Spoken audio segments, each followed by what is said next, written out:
Hey everyone, I figured I'd cover how to get money into Coinbase so that you can buy Bitcoin with it. I'm driving as usual, and the reason is I just don't have a lot of time in my life to record videos about Bitcoin. So the same time I would use to listen to a podcast or an audiobook or listen to some piece of digital content with using a text-to-speech app, which I use VoiceStream. Sometimes I just use time that I would be spending doing those things, and I record a Bitcoin video instead. Okay, so on Coinbase, there's a couple of sort of ways to get small amounts of money into Coinbase to buy Bitcoin, like a debit card or a credit card or Venmo or places like that, and they have a variety of those. But for most people, the way they will get the majority of capital onto Coinbase that they use to buy Bitcoin will be by linking it to a bank account. Coinbase uses Plaid, P-L-A-I-D, which is their bank interface partner. And that is the same bank interface partner if you try to link a bank account with Robinhood or most of the other major, consumer retail financial applications. Most of them will do the same thing. They will use Plaid to integrate with, to connect to your bank. As part of that process, you'll have to provide your username and password to your bank and your two-factor authentication. And from that point forward, your bank account will be linked with Coinbase, and you can buy as much Bitcoin as you want, up to a limit. And the limit is usually $15,000 a day or something like $35,000 per week. Now, you can apply in the settings of Coinbase, you can apply for higher limits. Eventually, after you apply 3 or 4 times, you end up with the maximum limits. So not that I need them, but I do have the maximum limits possible in Coinbase just because, every time I happen to be in the settings, I click apply for higher limits, and, a day or two later, the limits all go up. So you can link it to a bank account and do it that way. But if you're not comfortable linking it to a bank account, you can use a wire transfer. So wire transferring, I end up wire transferring funds around a lot for a variety of things with business and investments and otherwise. If you don't do it a lot, I will explain what wiring funds is. So the mechanism that banks use to send money to each other is called FedWire. FedWire is the official federal, interstate banking system routing process. And normally at the consumer level, it costs $25 to do a wire transfer. It's called a wire transfer. So a wire transfer typically costs $25. Some banks will let you do wire transfers from within their mobile apps or on their websites. Some of the smaller local banks will only allow you to do a wire transfer if you physically show up into the branch and wire the money from there. And going into the branch to do a wire transfer really does make me feel like I live in the Stone Age. But some banks still require you to do that, and that's just is what it is. So anyway, Coinbase normally requires the bank account that is sending the wire transfer to have the same name on the account as the recipient, which means whoever's name is on the Coinbase account. So if your name is on the Coinbase account, typically you will need to be wiring the funds from a bank account that also has your name on it. Now, a lot of people run into issues there because they have a joint bank account with their spouse. You can try that. Sometimes those will go through, but sometimes they get kicked back, and if it gets kicked back, the money just goes back to your original source of funds. Sometimes it gets kicked back because Coinbase requires that they be able to verify that the account is owned by the same person, and they do that to avoid money laundering. Money laundering being somebody opens a Coinbase account, sends a bunch of illicit funds to it, and then sends the Bitcoin somewhere else on the planet, et cetera, and they're trying to avoid that by making sure that in order to transfer funds to Coinbase, that they are legitimately acquired US dollar funds, and if they get them from a bank account that has your name on it, that means you went through some checks in order to get those funds into your bank account, and therefore it's more likely that those funds were, received through some legitimate means. So anyway, so back to it. If you want to, go through the process. So here, let me give you the process I would go to. If somebody called me out of the blue and said, I want to buy Bitcoin, how do I do that? I would say, well, how much? If they said, well, less than $1,000 or less than $750 or something like that, then I would say, just, link it to a debit card or something like that. That's probably your easiest mechanism, or use Venmo or one of their other sort of easy processes that has limits that are $750 a day or $1,000 a day. if they wanted to buy more than $1,000 a day, or whatever the limit is for, I don't have them in front of me because I'm driving, but whatever the limit is for a debit card, for example, then I would say the next best thing is to, for larger amounts, is to link it to your bank account.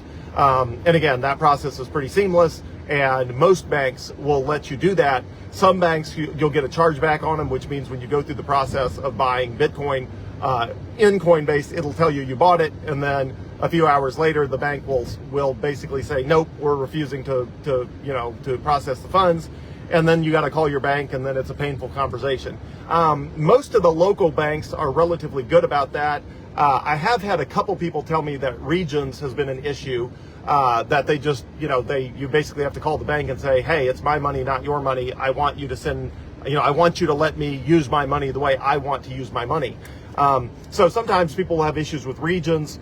There's a couple other banks that now and then people have issues with. Most of the banks link to Plaid just fine, though. And if they link to Plaid just fine, then you can buy and sell cryptocurrency and move, I should say Bitcoin, because the other cryptocurrencies are not worth buying or selling. So Bitcoin. So the other banks are generally pretty good about it. If you have issues, just call your bank and find out what the issue is. But it's actually easier if you have issues just to do a wire transfer from your bank to Coinbase. Now, some of the banks will still hassle you, but again, they'll ask you what it's for. You tell them it's for an investment, or whatever it is you're buying it for. I presume an investment, and they're generally fine with that. So anyway, so whether you link your bank account, and I think the highest limits, that typically you can do for linking it to a bank account is like between $15,000 and $35,000 per day, and then there's weekly limits on that as well. Wire transfers are unlimited. So if you wire money to a bank or to Coinbase to buy a Bitcoin, that does take a day or two to process. Although Coinbase says most of the time, if they're involved in a wire, their side of it will happen same day. But oftentimes with banks, it takes an extra day. If you wire funds past usually 2:30 p.m., they will not process it until the next day, which once again makes you feel like you're living in the dark ages, that they can't even send your money past 2:30 until the next day. And you can't, they don't send money on weekends, and it's an archaic, unbelievable system. So, but anyway, whether or not you're linking your bank to Coinbase with Plaid, which is their software that they do that, and that's all, inside the Coinbase app. It's part of the interface.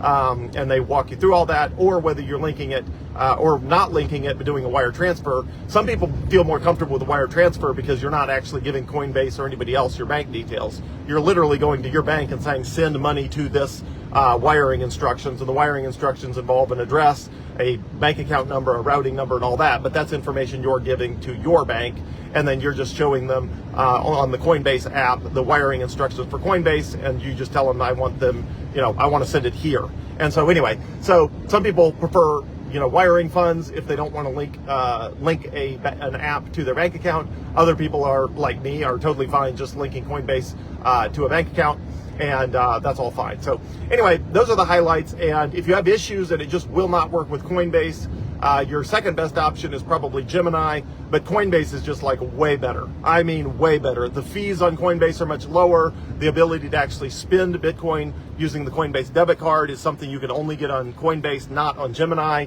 Everything about Gemini is worse than Coinbase. So if you can get Coinbase working, I much prefer Coinbase, and the gap between them has grown much larger over time.